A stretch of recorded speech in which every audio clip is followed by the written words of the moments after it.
Now we'll have our last panel session of today on responding to change, how to finance it, hosted by Jean-Marc Champagne, the head of Environmental Finance Asia Pacific from WWF Hong Kong.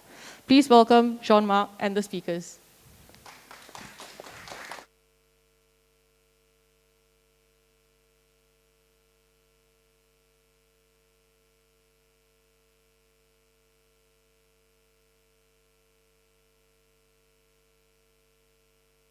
Maybe I'll sit here. Yeah.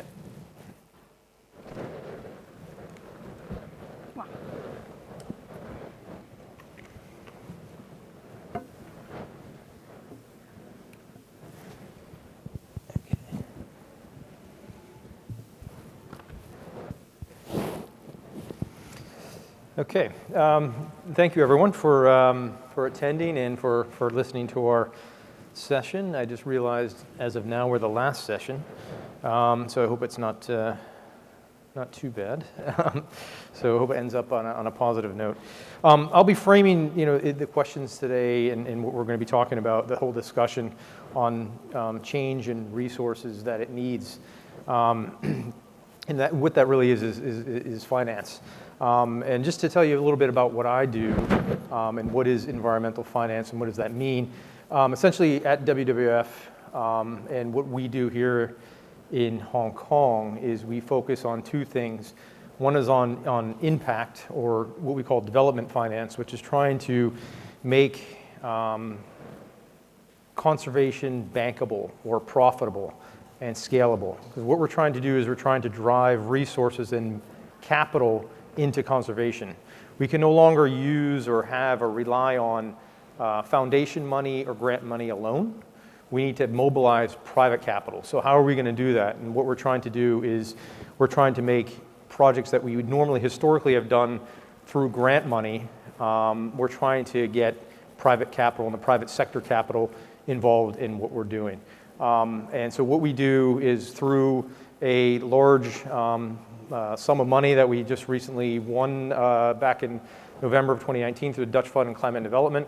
We're trying to mobilize, it's 160 million euro. We're trying to use that money to mobilize private capital. And so what we do is we incubate projects from nothing and scale them up to a level where we think it's ready to pass on to development banks and then to commercial banks. The other part what we do is the general sustainable finance, which I think more people are familiar with, which is trying to shift this financial system to be more green. And that's really what we focus on. So that's my intro, and so I will have Tracy make an introduction. Tracy Wong Harris from Hong Kong Green Finance Association. She's the Deputy Secretary General. So Tracy, why don't you give an intro? Sure, thank you. Good afternoon, everyone. My name is Tracy Wong Harris, Deputy Secretary General of the Hong Kong Green Finance Association. First of all, I would like to congratulate the organizer for pulling a physical event together at this scale during this challenging time. Delighted to be here today with my fellow panelists and sharing on how to finance the $1 trillion green and sustainable finance development in attempting to keep the world's temperature rise to below 2 degrees. For those who are not familiar with the Hong Kong Green Finance Association, HKGFA is an independent NGO. We work with both the public and private resources and talent to drive green finance and sustainable investments in Hong Kong and beyond. Our goal is to position Hong Kong to be a leading green and sustainable finance center. We currently have 140 institution members who we work closely with together with our governments and regulators, including on the banking, product developments, insurance, ESG integration, disclosure, policy, and cross-border green investments between Hong Kong mainland. Also want to take this opportunity to do a plug. We will be hosting our second year annual forum next Thursday on the 5th of November, deep diving into the topic of financing green and inclusive recovery. So do join us by going to the HKGFA website to sign up to the event. So with that, I stop here. Yeah, thanks, Tracy. So Bill Kentrup is the co-founder and head of Origination from Allinfra. Bill, why don't you go ahead for an introduction? Sure. Thanks everyone for being here. So I'm co-founder of Allinfra, but just going back a bit, I've been out in Hong Kong since 2001, originally from the US, and I've always been focused on the environmental market, so financing, whether it's energy efficiency, renewables, or environmental product finance in Asia Pacific since I've been here. Early on, we set up one of Asia's first pure play carbon finance platforms. We had a significant market share in the climate finance under Kyoto Protocol, and then ran Macquarie Bank's environmental product desk and renewable business for principal investment in renewables for about 8 years.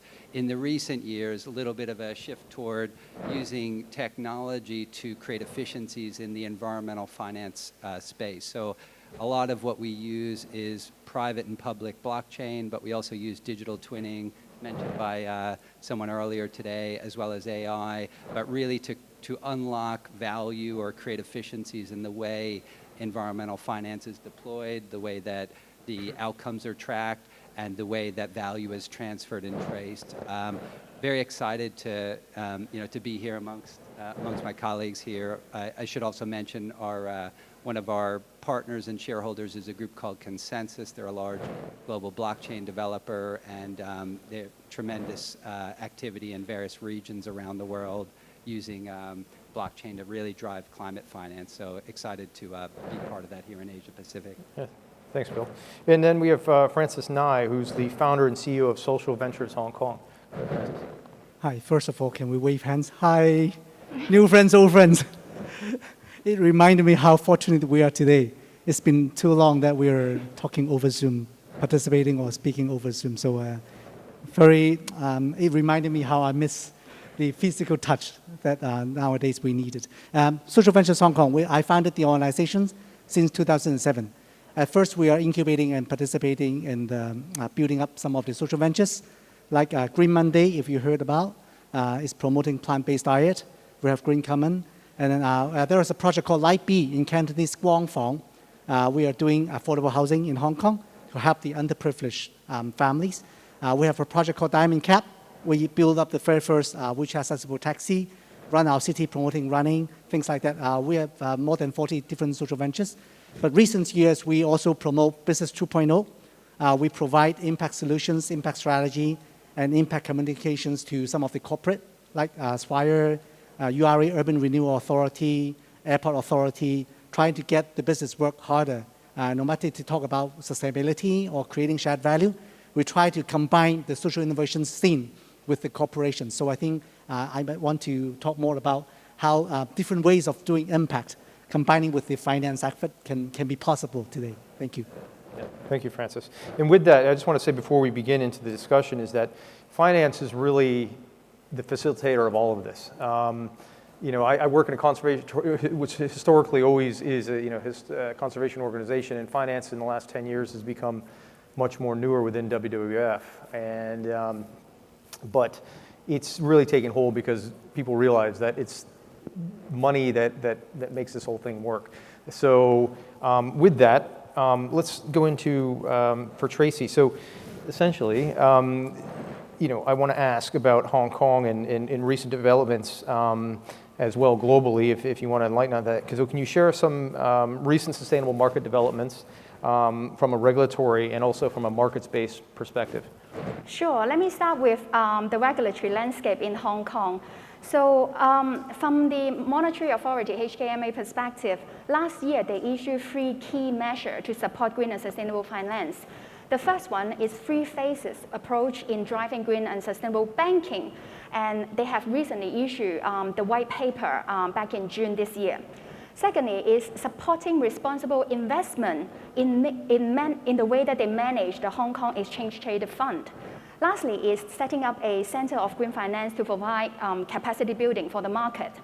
Now, at the stock exchange, HKEX, so this year the ESG guide and listed rule have been amended to improve ESG governance and disclosure. So since 1st of July this year, all listed companies are required mandatory ESG reporting, which including a board statements setting out the board's consideration on ESG matter, applications on reporting principle, materiality, quantitative, and consistency, and also explanations of reporting boundary of ESG reports.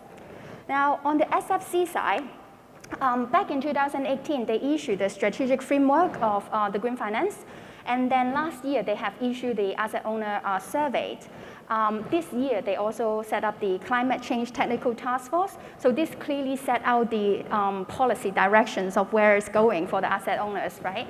Now, also furthermore, this year, the establishment of the Green and Sustainable Finance Cross-Agency Steering Group Committee, which comprised of 2 government bodies and 5 regulators. So that's the FSTB, Environmental Bureau, together with MA, SFC, HKX, HKIA, and the MPFA. So all 7 agencies are working together, really looking to drive on looking at the green and sustainable finance.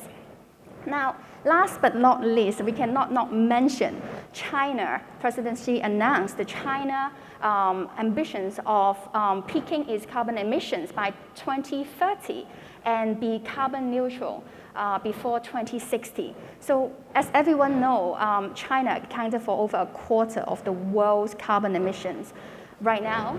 So to achieve net zero, it will require huge capital inflow to fund that, and in addition to strong green and sustainable finance policy implementation also.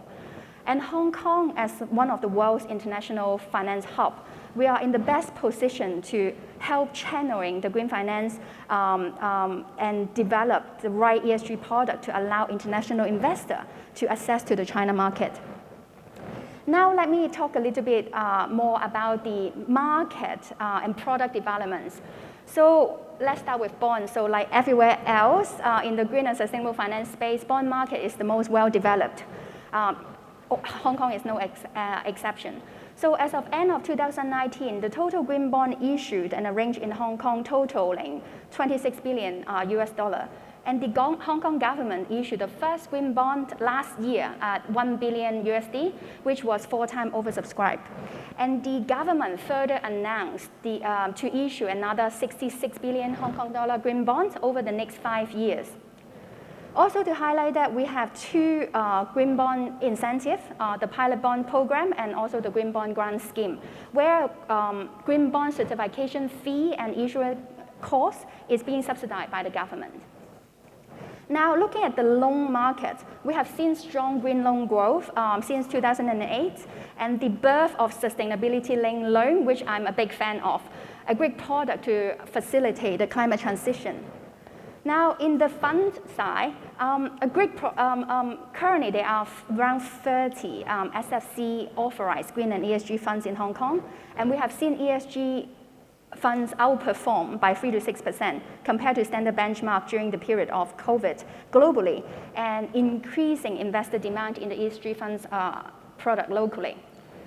Last but not least, we have to go to the transitions. So there are, of course, other products emerging, like the transition bond that was issued this year by a Hong Kong energy company, CLP, to fund plans to facilitate a better fuel mix as a part of the Hong Kong moving to a lower carbon economy. And other products like green asset-backed security, blockchain solar, digital green bank concept, where Bill will talk a lot more later. With that, I will stop here. Okay, thanks, Tracy.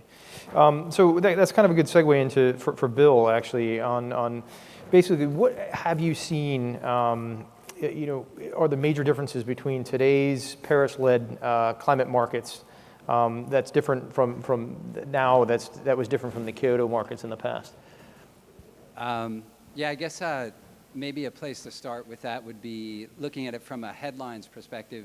Tracy mentioned China setting a target to be carbon neutral by 2060, and then just a couple days ago, Japan setting a target by 2050, and immediately following about 150 municipalities in Japan essentially ratifying that target. So, you've got massive commitments being made by countries. In the Paris agreements, China was a non-Annex 1 country, no targets set. Japan had targets, but they were modest step downs. And so just the scale of national targets under Kyoto is just night and day.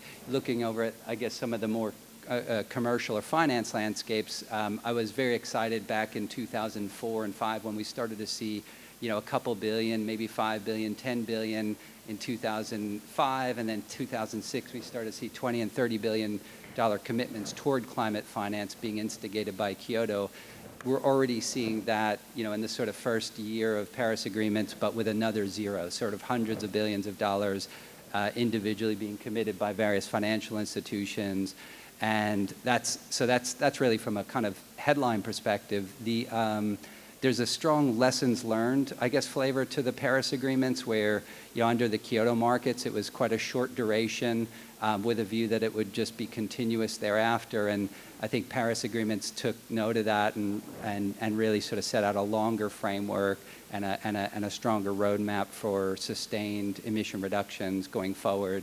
And then underneath that, you've got far more countries participating, each country, 195 setting national targets. A lot more latitude under Paris agreements as to how targets are achieved. Now, that's great, but it also creates a lot of complications. So you've got each country setting its own targets and then determining how it goes about that. Bilateral collaboration, multilateral collaboration, and then each country working out how it allocates and accounts for the emission reductions achieved. So that's really, quite exciting, but it's a complicated and challenging landscape to navigate for commercial lenders and for corporates that are trying to also take credit for what they're achieving. So probably the second bullet point you see in a lot of these sort of headline announcements is, and whatever we're doing has to be measurable, verifiable, and traceable. And so in the Kyoto markets, there are certain ways of going about that, very analog, third parties doing site visits and writing reports. Today, you've got quite a strong suite of technology available to essentially digitally tag the data that links to emission reductions or renewable production, and really allows the corporates that are achieving climate goals to take much more credible credit for what they're doing, allows that to be then mapped up against the ITMO system under Paris agreements so that you don't have double counting. And given the multi-trillions of green finance that we have already committed or implied by these targets, it's very important that the market has high confidence, and that data backbone, that climate data backbone, allowing the emission reductions being achieved by green bonds, green financing, or sort of reflected in green ratings has sort of a data backbone that supports that. So that's quite, I guess the technology is available to do that now, and it's really helping the markets sort of take a big step forward. So, right. Thanks, Bill. I mean, one thing I've seen is that there's been a lot of, there's a lot of top line movement going on in the whole space that we're discussing. And, is there enough that's actually going that I think is actionable and that's on the ground making impact? And so, Francis, that kind of brings me to a point where, the work that you're doing, I want to ask the question, how do you bring together multiple stakeholders to achieve real impact? And who do we need to bring together to do that? First of all, thank you. My fellow panelists already gave a very good macro snapshot about the upstream, what is going on with the capital market and things. So I'm no finance background. So as a social entrepreneur, I would like to talk about some of my observations about, as JM said, how we reassemble some of the capital ways. So I think how to finance is keep on evolving together with what we are financing. So I think what we observe, I think there is a lot of different ways in doing the innovations nowadays. In the past, I think we also grow our own venture philanthropy fund at first, but later on we gave up. Actually, we started not to keep on fundraising ourselves because we find that if we can create a project in a much faster way, actually we can apply a more fluid and flexible way to find different capital or source of capital to go on this. Non-profit, for-profit, sometimes we try to reassemble in different ways. Some of the not post-COVID examples, after COVID, many social enterprises suffered, like SMEs. So a group of family foundations actually came to us and say, hey, we all want to do something for the social enterprises because they are precious. In the last 10 years, they have been doing a lot of good We don't want them just vanish after 1 year or a few months. So I think we build a collective. Collective impact is a new trend in the philanthropy world. So instead of just one foundations taking up all the due diligence, doing all by themselves, they try to come together.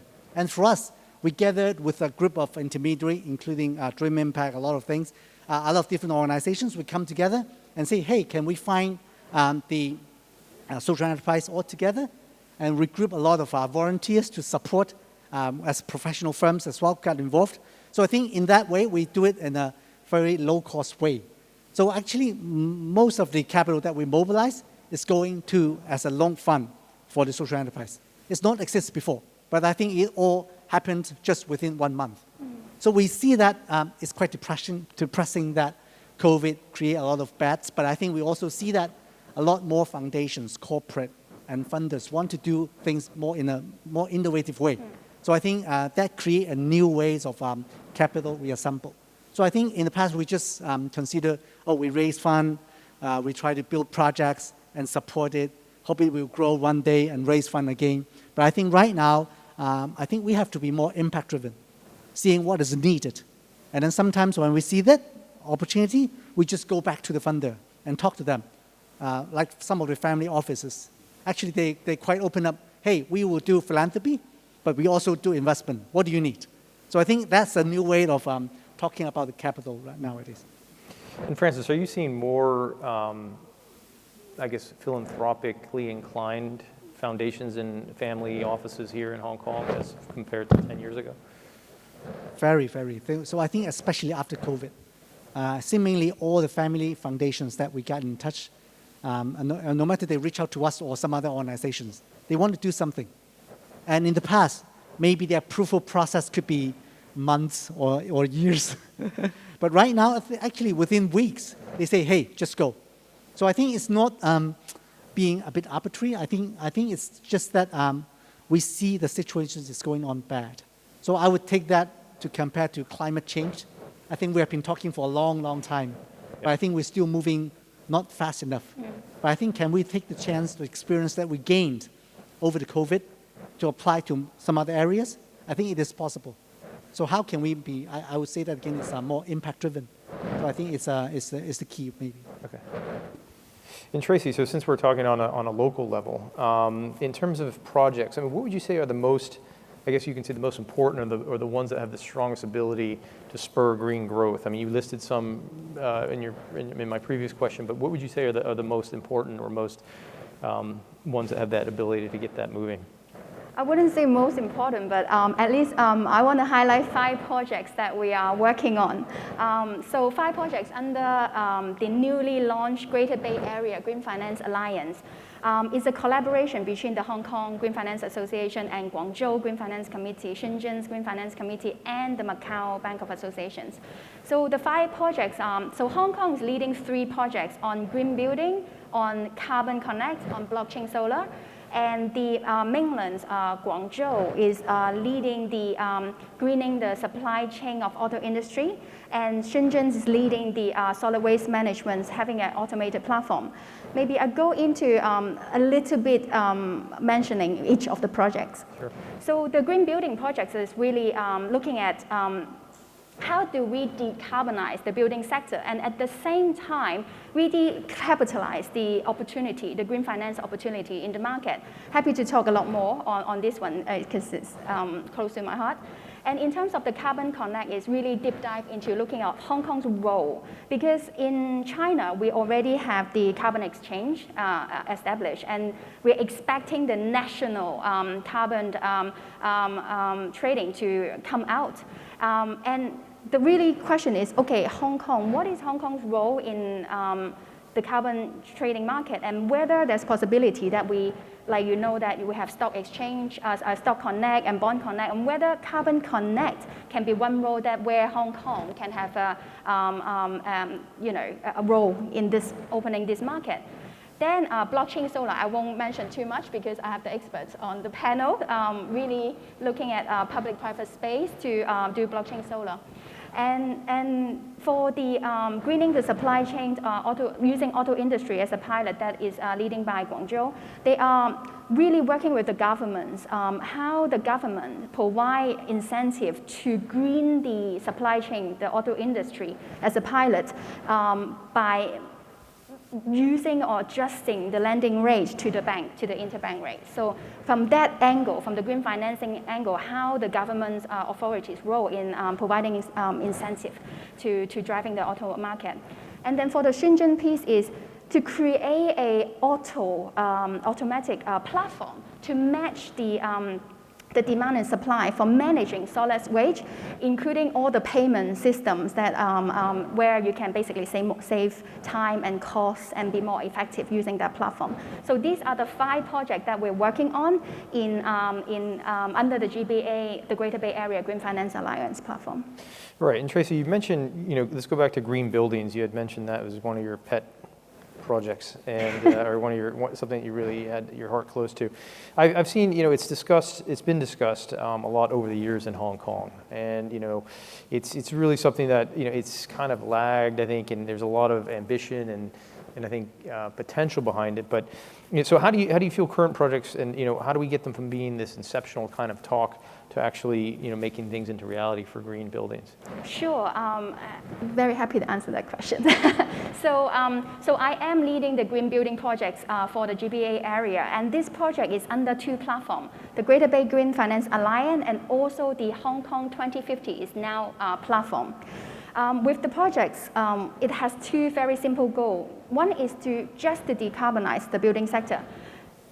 And the other one is, the other side is, like I said, how do we capitalize it? How do we unblock some of the key challenges? May that be using green finance as a tool or policy as a tool? So we are about to issue 2 papers. One is looking at benchmarking 8 green building certification body, certification system or rating. When you look at them, what does it mean? Does it help us to decarbonize, to go to net zero for the building sector? So that's one.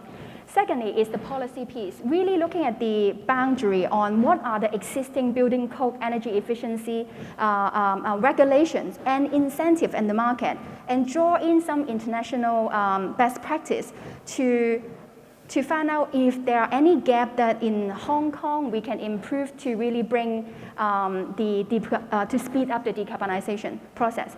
And with that, that's one side of the 2 research paper. But back to your question, how do we bring the research to life?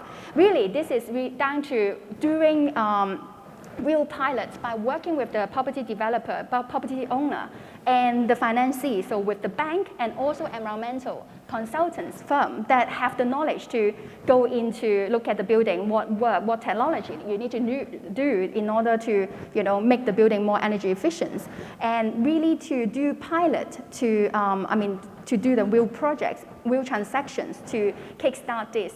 And the area that we sort of looking at is existing building is a big it's a big market to decarbonize because we're quite far behind, to be honest. So is how do we make existing building more energy efficient? So how do we make retrofitting profitable and accessible to all? So these are something that we're looking at. And in terms of the technology side, also working with Bill in that sense on looking at a digital green bank structure. How do we leverage the blockchain technology to issue underwriting some of these loan to finance these projects, and later on down the road potentially to securitize it, to be able to issue in a bond format for longer dated investor like the pension funds and insurance company. So yeah, these are the things that we're working on. Okay, and actually now, and going on that, and for Bill, and then how, in terms of financing, how do you find technology is playing a role in dealing with green data as it particularly relates to facilitation of actual green, impactful green financing? Yeah, thanks for that. And I have to say, I'll get in trouble with Tracy if I don't mention digital solar at some point during this. But yeah, so So technology is definitely playing a role and an increasing role in green finance. I guess some of the implications for understanding the production, ownership, transfer, and retirement of climate-related data, it has implications for green corporate ratings, green bond ratings, measuring performance against green financing, issuance of environmental financial products like emission reduction certificates, renewable certificates, climate accounting and assurance. And so all of these different sort of either finance or financial service features are increasingly looking to the ultimate data to understand what is actually going on. There was an announcement a couple weeks ago with KPMG issuing a climate accounting infrastructure using blockchain and primary data from assets in order to essentially become the attestation of what's being achieved from a climate perspective for their clients, for carbon, for commercial buildings, industrial facilities, power plants, and so forth. So I think where the sort of market's going is there's almost the concept of a climate data backbone. So once you have the production or consumption data that's climate relevant, stored in a immutable fashion, we use blockchain and a private chain. It's quite cheap, it's very effective, it's transparent, it's auditable years later. And so using that to track right back to a specific meter at a specific moment in time, what was produced, who owned it, did they transfer it, was it retired, what claim was made against that is what I would describe as somewhat of a climate data backbone. Now you can use that for various forms of financing or issuance of products. There'll be an announcement from a couple of parties, one large institution in Europe very soon on how they see climate data and use of distributed ledger being a key feature in climate finance over the next few years. And to us that's quite exciting. It gives asset owners a lot of optionality. So when you've got that data, and let's say if you're a commercial building owner and you've got a tenant that wants a green lease, it might be let's say a tenant that's part of RE100. So their job is to be 100% renewable. They want a plug-and-play solution when they rent office space in a particular building. If you're able to provide that, sorry about my mask fail today, it's creeping down my face. But if you're able to essentially provide a green lease where the consumption data and the renewable production data is matched and baked digitally into a product that then can be used to report to your shareholders, your board, your lenders, that data itself is becoming the attestation. It's becoming the product or part of the product in a green financing, as opposed to a contract that stipulates obligations that then maybe gets nested with some reported production and consumption that's then reported in various formats. Everyone's using the primary data through a blockchain explorer to see that data, who owned it and who used it for what purpose. On Hong Kong blockchain solar, some of the things that we're doing, I can't be specific about specific transactions, but what I can say is that one of the solutions that we've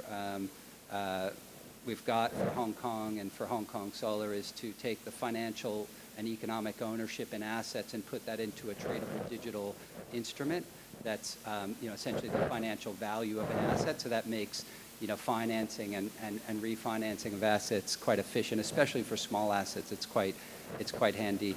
And then back to the climate data piece that I mentioned, where parties are looking to use that data, even if it's just for referring to that data 3 years later, so that when they've made a claim on an annual report, they can refer back to it, but ideally for driving climate finance in the solar space in Hong Kong. Thanks, Bill. And just kind of bringing back to impact, and thing, Francis, you had mentioned to me was that having an idea, because I guess there's some questions that are coming up, which we'll get to in a minute, but it kind of made me think of this, is that having impact is one thing, and having a movement is another thing. Because you see a lot of times, NGOs especially, we want to raise awareness. It's okay, that's great, but what do you do after that?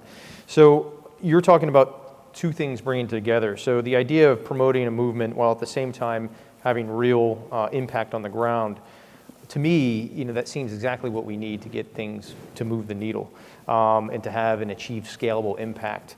Can you talk more about this in detail? Maybe I'll use Green Monday as an example to talk about. So I think recent month, I think there are two pieces of news about Green Monday that maybe you heard about. First of all, it's in the investment news. We have raised 70 million of US for Green Monday's further development, that we are going into different countries, enhancing our manufacturing facilities for Omni Pork and Omni Meat, or the Omni Luncheon Meat productions, that there's some kind of replacement of the meat substitute. And then also, another piece of news is we went into McDonald's. If you so happen to be in the McDonald's, try the luncheon meat. Actually, is one of the collaborations with Green Monday. So both actually have a big meaning to us. But one of the news behind the scenes is one of the media told us what they found Green Monday is quite unique is one thing. We are not just a startup. We are impact ventures. We are social ventures. And we don't start with the startup part. We start with the foundation. Actually, if you get to know the history, 8 years ago, Green Monday is just an advocate telling us to eat more plant-based. It's that simple. Monday, we pick it. So is there any vegetarian or vegan in this room? Oh, quite a lot of you. Thank you. But I think it's quite impossible to tell your neighbor to convince them to be a vegetarian, right? But I think right now what we're promoting is a flexitarian. So every week, you just pick one day or one meal to turn into green. It's much easier, right? Can anyone commit to this right now? There are more hands at least. So I think that's some of the thing that we tried at first. But I think while we're in our journey, if we just keep on advocating, getting a lot more hands, but they get nowhere to go, it is a problem. So I think right now, at least, we got some Beyond Meat, Impossible, or Omni Pork. Right now, you can bring that home to cook your Chinese cuisine as well. It's important. So I think the decisions around 5 years ago, we decided to open our first Green Common concept store. Right now, we have 7 of them. We are planning to open in Singapore and Taiwan later on. So I think it's important to illustrate. So I think to us, that reporter reminded us it's very important we go back to more impact-driven, as I said. So right now, we are still having a lot of different entities. One of them is called Green Monday Foundation. We have Green Monday Ventures. We do investments as well into some of the new food tech. But we have the Green Common value chain. We produce our own fake meat to make it a substitute. So I think whatever we do, we come back to the main theme is we want more people to switch at least part of their diet. That at least is actually one of the most very important pillar for us to tackle with our climate change issue. Over our dining table, it's important. Animal right, of course, water resources, land resources, all in one go. Actually, we counted for the SDG goals. By just doing Green Monday more consistently, we hit on more than 10 of the goals. So I think it's very important. So I think for me as well, by doing this habit, actually I do more on the environmental action. I think for environmental issue, it's very difficult for us to understand. It's easy, but difficult for us to put into action. So I think going back for how to finance it, how to make it scale, it's very important for us to think about the mechanisms. How can we trick people to go on the baby step? I think Green Monday will learn a lot for that. Thanks. And then on that note, so we're talking about private actors involved. I want to ask Tracy on basically, this is more of a government level or policy level question, but how do you feel Hong Kong, or do you feel it's moving quickly enough as a financial center to really reflect the changes that we need? Do you feel that Hong Kong is leading on a policy level and a finance level to drive change in all of this and facilitate private companies like Francis is talking about and entities that Bill is talking about? Do you feel Hong Kong is that place? Very good question. So as I mentioned earlier, we have seen Hong Kong gone a long way in developing green sustainable finance market in the past 18 months at least. from setting policy directions across the regulators, government providing incentive to drive the green bond market, and association like the HKGFA really working with the market to develop products and building capacity. However, there are so much to be done, and the current green and sustainable finance is just a tip of the iceberg from what was estimated $100 trillion required to deliver the Paris Agreement. So I think it would be fair to say that no one country or city is quick enough or ahead in terms of addressing this large funding gap. But going back to Hong Kong, I do feel that the time is now for the government to announce the revised decarbonization commitment to net zero by 2050, given Hong Kong has an economy that has very little industry and agriculture, and given the background of the China 2060 net zero commitment. So I think this will really help to set a clear medium to long-term goal for the whole our economy to really work towards to net zero by 2050. Okay, thank you. So just the last question, then we're going to move on to some questions from the audience that I was given here. Just for Bill, can you outline some of the non-state actors? I mean, along with what, I guess going along with what Francis had said and Tracy, and this kind of flows into what I'm asking here is non-state actors, whether it's corporates or individuals, for example, that are using climate fintech to fortify climate action or efforts. Yeah, sure. I can maybe talk through a few different applications, and for sure the state actors as well are pushing down that path. Some really interesting things being done in this region by some governments using blockchain, AI, digital twinning to accelerate some of the new energy infrastructure and kind of like a new green digital infrastructure market.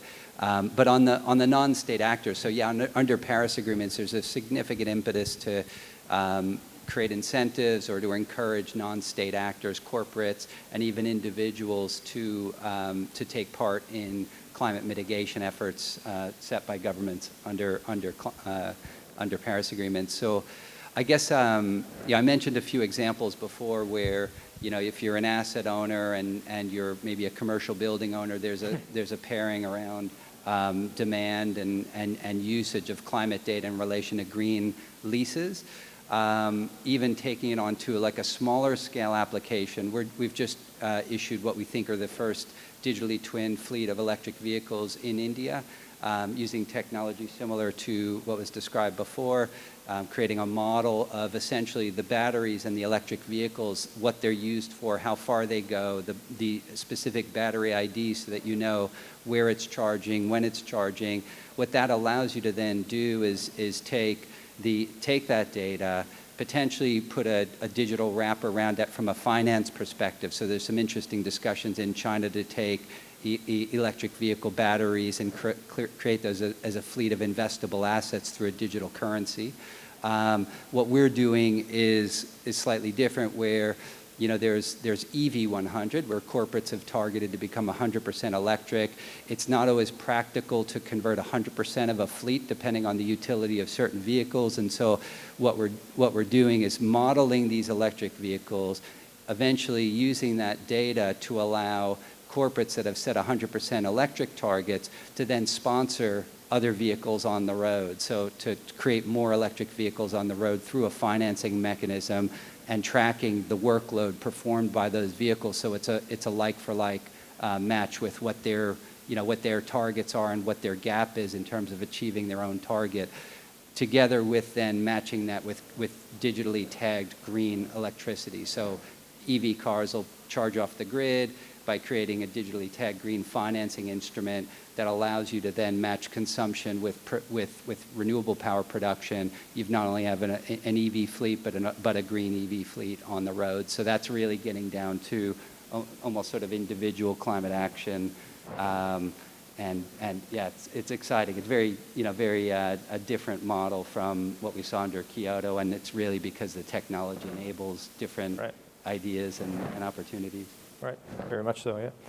Okay, and now some questions from the audience. I have one here, and maybe we can see who wants to take it. I think most of us can answer or talk on it, but frustrations are building amongst the public as urgency in mitigating climate change and need for environmental restoration increases. How are SMEs speaking out in regards to fixing sustainable finance's big problems? Anyone want to take that? Francis, any view on the SMEs?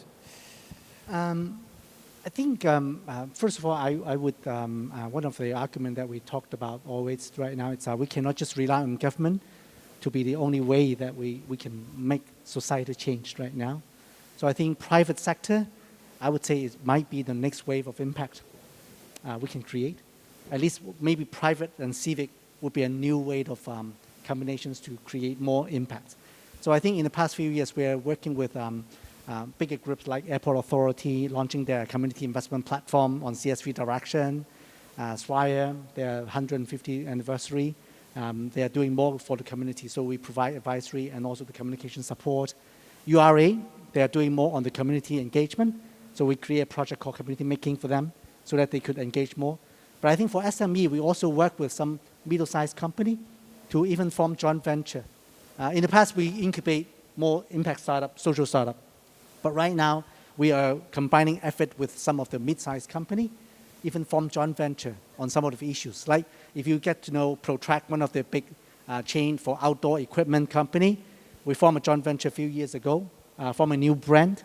They spin it off, try to promote the nature protection or the outdoor activities as a mission. So I would see that corporate actually right now would like to find blue ocean, new momentum.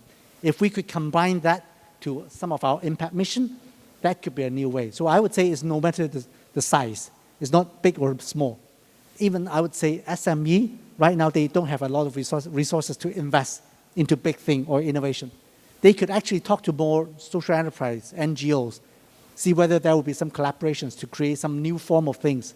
So I think that would be some opportunity that I can tell now. Thank you. I think to add to that on the SME market, and I do feel that, as I mentioned, bond market is one of the most developed, and then what next, right? So we do, from the banking side, we do need to push down the capital structure to address and to bring the products accessible to the SME market. And I think there's definitely more work to do, but it can be done. Another question we have is, maybe this is for you, Tracy, and Bill to some extent. It's basically, besides the amounts of money accelerating in green finance and bond markets, what are your thoughts on the needs for innovations in financial tools and forms of capital needed to achieve real impact? So is the size or innovation of the... What are your thoughts on the needs for innovations in financial tools and forms of capital needed to achieve real impact? So maybe let's look at, it's a fairly complex question, but let's look at, okay, what are your thoughts on innovation for financial tools to achieve impact? Yeah, maybe, and I'll try to sort of connect this as well with the last question, which is sort of targeted around the SMEs. So one of the, Tracy mentioned before, the concept of a digital green bank. And so, we've got, there are a few parties involved, but it's a, sort of prospect where you use, technology to make all of the documentation around green finance much more efficient and digitized so that it becomes cheaper, more reliable, quicker, and therefore for small financial interactions with SMEs, it makes, it makes them a lot more cost effective, shaves out some of the cost and friction along that process. That together with some of the sort of the technologies and structures that I mentioned before, where instead of having a heavily, I guess, analog process report-driven exercise to substantiate a green financing or substantiate an environmental product transaction, having it just really efficated through the data is much cheaper, much more reliable, much better record in the long term, and hence for for SMEs and as a financial innovation, it unlocks a lot of friction and value in the market. So, those innovations are coming, I guess, and starting to get baked into how the ratings agencies are framing out their next generation of ratings, and how the financing targets, and China's going to be soon announcing some significant green bond targets. Blows my mind, but a lot of that's applying data to create innovative structures to make it flow more efficient and be more traceable and reliable in terms of what the outcomes are. Yeah, so innovation is a must, and like Bill mentions on the digital green bank structure, actually at the optimal level, that leveraging the technology can allow us to have some room to really the real saving to inject where it's needed. So may that be the SME level that needs subsidies, or at the liquidity, where the liquidity needed. Yeah. All right, thanks. And I'll say, so there's a last question here. One of the good things about being the last panel is I can go over time, I think, a little bit, and except for maybe the team that wants to leave. But yeah, so there's a question here that says, and it kind of is framed, I think, towards what I have been saying. I feel like I spoke to someone outside there, and they put this question right back at me. But it says there's a $2 trillion a year, $2 trillion a year funding gap for SDGs. How do you think private capital can be efficiently mobilized at scale that could help close this gap? So I'll use this as my wrap because we are out of time. So essentially, how it can be used is that what we're trying to do, and what I mentioned earlier when I first introduced myself, was that we're working on what's called bankable projects, but we call it, actually, we coined a term called bankable nature solutions. So we recognize that in order to even come close, so if you look at the SDGs, you have, there's about 4.5 trillion needed to even come close to hitting those. We're currently, in around 1.2 or so in terms of funding. And all that money comes, like I said earlier, comes from development bank and philanthropic type capital. That's all. And it sounds like a good number, but when you compare it to the deficit every year, that every single year we're running $2 trillion US, how are we going to get and mobilize more money to go into conservation so we all don't end up dying, which is going to happen. That's actually why we're all talking about this stuff today. No one ever really brings that up, but that's the whole point. We're not going to survive if we don't do this. So we need to have money flowing into this. So how do we get more money flowing into this? Well, that is, you have to make a reason for commercial money to go into conservation. So we're trying to siphon off some of the money. If you look at global equities, it's what, $90 trillion. Global, private sector debt is up, it's up in the similar number, 70 trillion. I'm just throwing them out there. These are estimates. Don't quote me on it, but they're up in those numbers. So how do we get some of that money to move into work for actual impact on the ground, whether it's for conservation, whether it's for social needs, climate change? How do we do that? So we have to come out with a way to, first of all, change the economic model, but then we have to move money in a way that allows to capture some sort of revenue from the projects that we're working on. So I really end with that. So what everyone has talked about and everyone has spoke about, I think on the panel between Bill, Francis, and Tracy, I think we're all kind of saying the same message, and we need, how all these projects and all these nice things that we talk about, we need to move it beyond nice. This really needs to be the new, paradigm of what we're going to. And the only way we're going to do that is through better financing and changing the economic system to finance and to promote these type of efforts that we're doing. So I will leave it on that. Yeah, thanks. I know. I'm being told time is up. Add a small point but, for that? Yeah, go ahead. And sorry, I know it's time's up, but it's the last second after all. I think apart from the magnitude of the capital that we're mobilizing, I think we have to be more cautious about the real rethink, I would say. Seeing how big is the problem that we have. No matter how big capital that we can mobilize, I would say we will find it quite insufficient. So I think while we are changing the system, changing the whole economics, we have to change mindset as well. So I think through the years, we focus more on the beyond capital investments. The least thing that we want is that we invest our money, but we forget to invest our heart. We forget about how important to be more people-focused, to be more community-driven. So I think that's one reminder that we have to always keep in mind. Over the years, why we are doing Business 2.0, getting the corporate on board, once the corporate guys change their mindset, they do things, make decisions more differently. That's what we want. It's not just their capital. So I think if we don't take this COVID opportunity to rethink, we miss out the big point. While we are going back to the normal conference back, we travel again as extensive as we were, I think there's no way that we can go back. Sorry. Great stuff. Virtual fist bump. All right, so we have to end, and that's it. So thank you, Francis. Thank you, Bill. Thank you, Tracy. Thank you, Rethink. And thanks for having us here. Thanks. Thanks, everybody. Thank you, Jean-Marc and the speakers.